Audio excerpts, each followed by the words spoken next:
to my channel. Jangan lupa like, comment, share, subscribe. Assalamualaikum warahmatullahi wabarakatuh. Salam sehat siswa-siswi SMA Negeri 2 Klaten yang saya banggakan. Jumpa lagi dengan saya Dianita Hasiningrum. Saya adalah pengampu mata pelajaran biologi SMA kelas 11. Pada kesempatan ini kita akan membahas mengenai KD 3.4, yaitu menganalisis keterkaitan antara struktur jaringan, letak, dan fungsi organ pada hewan. Untuk KD 3.4, kita akan membahas tentang struktur dan fungsi sel penyusun jaringan pada hewan. Kita akan belajar mengenai A. Pendahuluan atau pengertian, B. Jaringan pada hewan, C. Struktur fungsi jaringan hewan, D. Organ dan sistem organ, dan yang terakhir adalah jaringan dalam konteks sains, teknologi, dan masyarakat. Sebagai pendahuluan atau pengantar, kita akan pelajari bahwa jaringan merupakan sekumpulan sel yang bentuk dan fungsinya sama. Ilmu yang pelajari jaringan disebut histologi. Urutan tingkat organisasi struktural kehidupan mulai dari yang sederhana hingga ke kompleks adalah sel, jaringan, organ, sistem organ, dan akhirnya terbentuk individu.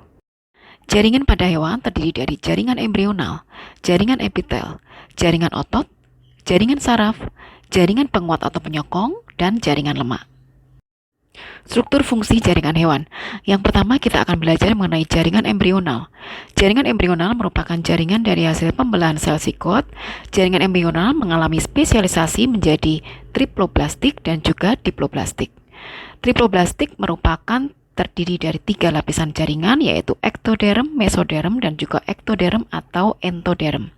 Sedangkan diploblastik terdiri dari 2 lapisan, yaitu ektoderm dan endoderm.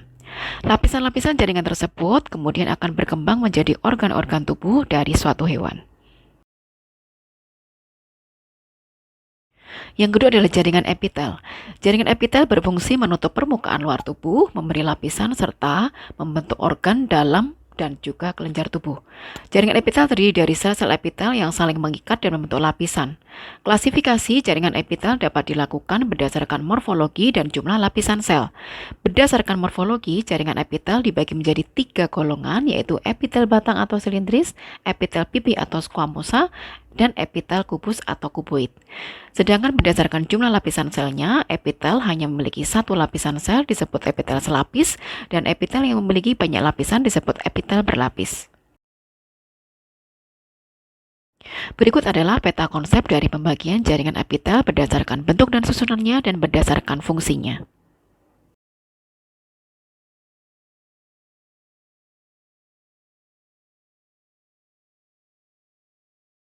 Berikut adalah gambar atau foto epitel berdasarkan bentuk dan susunannya.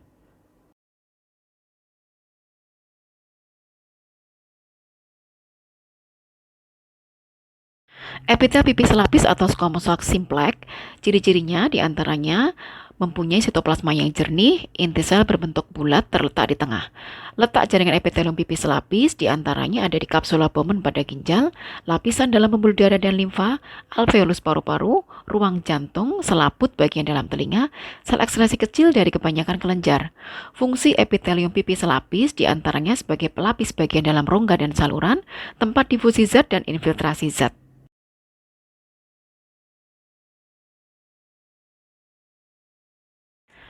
Epitel pipi berlapis atau squamosa kompleks.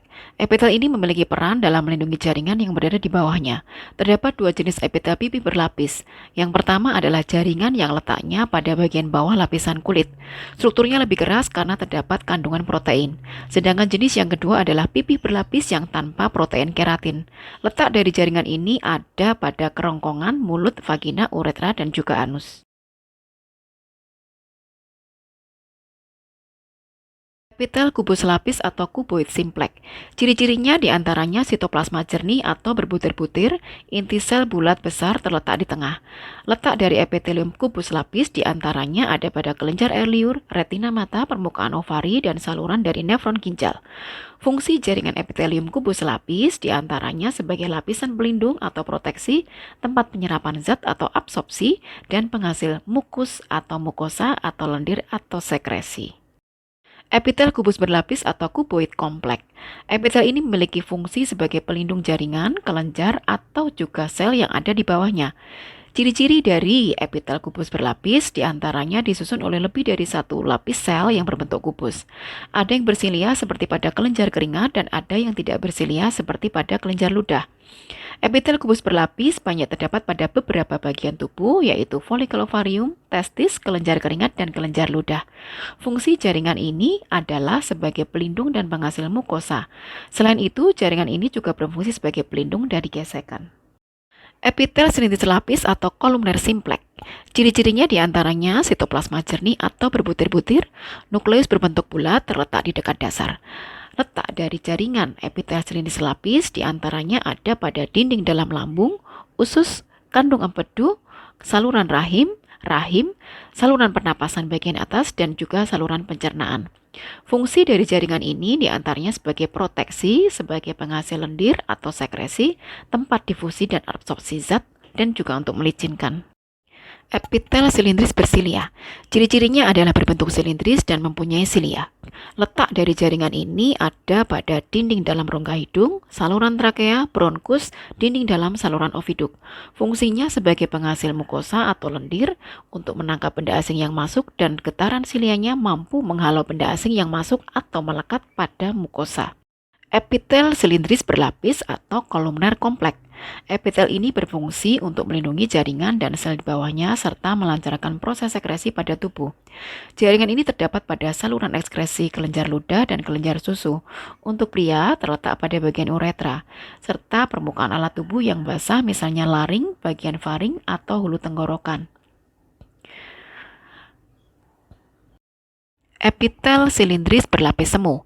Ciri-ciri dari jaringan epitelium silindris berlapis semu diantaranya, epitel ini sebenarnya tersusun atas lapis sel yang terdiri atas sel-sel epitelium batang yang berdekatan satu sama lain, dan tidak semua selnya mencapai permukaan atau ketinggian yang tidak sama, sehingga menyerupai epitelium berlapis.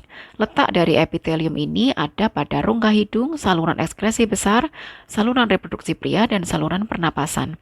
Fungsinya sebagai proteksi, sekresi, dan juga gerakan zat melalui permukaan. Epitel transisional.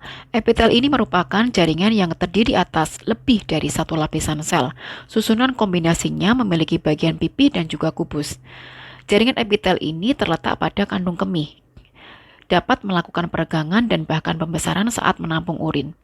Sel penyusun epitel transisi bentuknya dapat berubah-ubah dan berlapis-lapis. Epitel ini dapat ditemukan pada organ saluran pernapasan, ureter, dan juga kandung kemih. Saat kandung kemih berisi urin, sel epitel akan berbentuk kuboid seperti dadu atau silindris. Selanjutnya akan kita bahas mengenai epitel berdasarkan fungsinya, yang terdiri dari satu, sebagai proteksi atau pelindung, yang kedua sebagai absorpsi atau penyerapan, yang ketiga sebagai sensori atau indera atau neuroepitelium, yang keempat adalah sebagai sekresi atau kelenjar yang terdiri dari eksokrin dan juga endokrin. Berikutnya akan kita bahas mengenai jaringan otot. Jaringan otot merupakan jaringan yang berfungsi sebagai alat gerak aktif yang menggerakkan tulang. Jaringan otot terdiri dari otot polos, otot lurik, dan juga otot jantung. Dan berikut adalah tabel perbedaan jaringan otot antara otot polos, lurik, dan juga jantung dengan parameter pembeda meliputi bentuk, jumlah inti sel, letak inti sel, sistem kerja, reaksi terhadap gerakan, dan juga letak. Berikutnya, yang keempat adalah jaringan saraf. Jaringan saraf merupakan komponen jaringan utama dari sistem saraf. Fungsi jaringan saraf adalah mengatur organ-organ atau alat-alat tubuh agar terjadi keserasian kerja dan menerima serta mengantarkan rangsangan sehingga dapat mengetahui dengan cepat keadaan dan perubahan yang terjadi di sekitar, dan tersusun atas sel-sel yang disebut neuron atau sel saraf dan neuroglia atau sel pendukung. Macam neuron berdasarkan fungsi ada neuron sensorik, neuron motorik, neuron konektor, dan neuron adjustor. Dan berikut adalah gambar dari sel saraf atau neuron.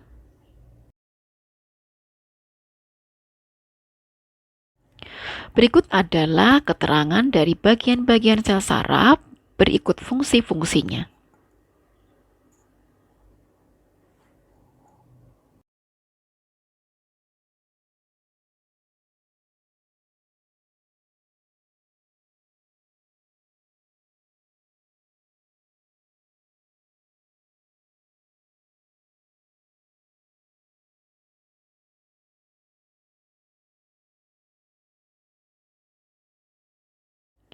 Demikian tadi pembahasan mengenai struktur dan fungsi jaringan hewan meliputi jaringan embrional, jaringan epitel, jaringan otot, dan jaringan saraf. Untuk jaringan penguat atau penyokong dan juga jaringan lemak, serta organ dan sistem organ, jaringan dalam konteks sains, teknologi, dan masyarakat akan kita bahas pada video pembelajaran berikutnya. Berikut adalah pustaka atau literaturnya. Tetap semangat belajar untuk menggapai cita bersama Semada, demi terwujudnya lulusan beribu asa swaliba berbudi.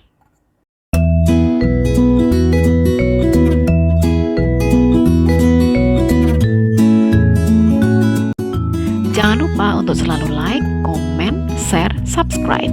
Sampai jumpa pada video pembelajaran berikutnya. Terima kasih. Wassalamualaikum warahmatullahi wabarakatuh.